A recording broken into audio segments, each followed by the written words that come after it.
ඔයා බිරිඳක් නා ඔයාගේ කසාද මිනිස්සයා බැඩහැරිලා ගෙදරට ආපු ගමන් තියෙන ප්‍රශ්න අහලා ඇඟට ගොඩ වෙනවා නම් රණ්ඩු වෙනවා නම් මම පුංචි අනතුරු ගීමක් කරන්න. ඔයාගේ පෞද්ගලික ජීවිතේ තියෙන්නේ ගොඩ ලොකුම අවදාර්ථක. ගොඩ කාතාව හිතන් ඉන්නවා පිරිමිට ඕනම දෙයක් දරා ගන්න පුළුවන් කියලා.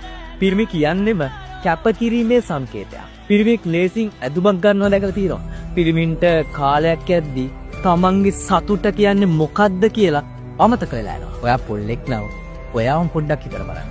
ඔයා මේ දවස්වල කන්නාස කැමක් තියනවද? පුංචි කාලේ වගේ හිතට සැහැල්ලුවක් දෙන්න තියනවද? ට්‍රිප් එකක් ගියා කියලා වෙනස් විදිහේ සතුටක් දෙන්න තියනවා. මොකද්ද බරකි ඔළුව පිරලා තියනවා වගේ නෙමෙයිද? කොල්ලෙක් අවුරුදු 18 පැන්න ගමන්ම පවුලේ බර ඔළුවට ගන්නවා. මොකද පිරිමියෙක් මත තමයි පවුලක සම්පූර්ණ බර නැදෙන්නේ. ජීවිතේන ඒ පීඩනයත් එක්කම ඔයාට ඔයාවම අමතක වෙනවා. ඉතින් පිරිමියෙක්ට මොන ප්‍රශ්නාවක් දරාගන්න හිතේ ශක්තිය තියලා තමයි.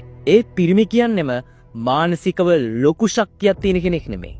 ඉතින් තමන්ගේ මිනිස්සයා බැඩහැරිලා ගෙදරට ආපු ගම බිරිඳ විදියට ඔබ තියෙන ප්‍රශ්න කතා කරලා ඒ වෙලාවේ රණ්ඩු වෙනවන ඇඟට ගොඩ වෙනවන පිරිමියෙක් විදියට පිරිමි ගන්න තීරණ ගොඩක් වෙලාවට ධර්ම වෙන්න පුළුවන්. ඒ වගේම පිරිමියෙක්ව බොරුවට සැක කරනවන නැති ප්‍රශ්න දාලා ඔළුවට විවිධාකාර පීඩන දෙනවා. සිතවත් කමට කතා කරන කාන්තාවන්ගේ නම් කියලා ඔළුවට එක එක විස බීජ දානවා නම් කොහොමද හොඳ පෞල් ජීවිතයක් ගත කරන්නේ? පෞල් ජීවිතයක ප්‍රශ්න ඇති වෙන එක ඊටාම සාමාන්‍ය දෙයක්. ඔබේ සැමියාත් එක්ක ප්‍රශ්නයක් කතා කරනවා නම් ඔහු හොඳ මානසික සෞඛ්‍යයක ඉන්නවද කියන එක ඉස්සෙල්ලා බලන්න ඕන කාරණයක්. මොකද පිරිමින්ගේ ඔළුව ඇතුලේ පීඩනය ගොඩක් වෙලාවට වැඩි. මොකද ඒ ඔළුව ඇතුලේ රස්සාවේ ප්‍රශ්න, දරුවන්ගේ ප්‍රශ්න, නිරිතකේ ප්‍රශ්න, අම්මා තාත්තගේ ප්‍රශ්න, එයාගේ ප්‍රශ්න මේ හැමදේම තියෙනවා.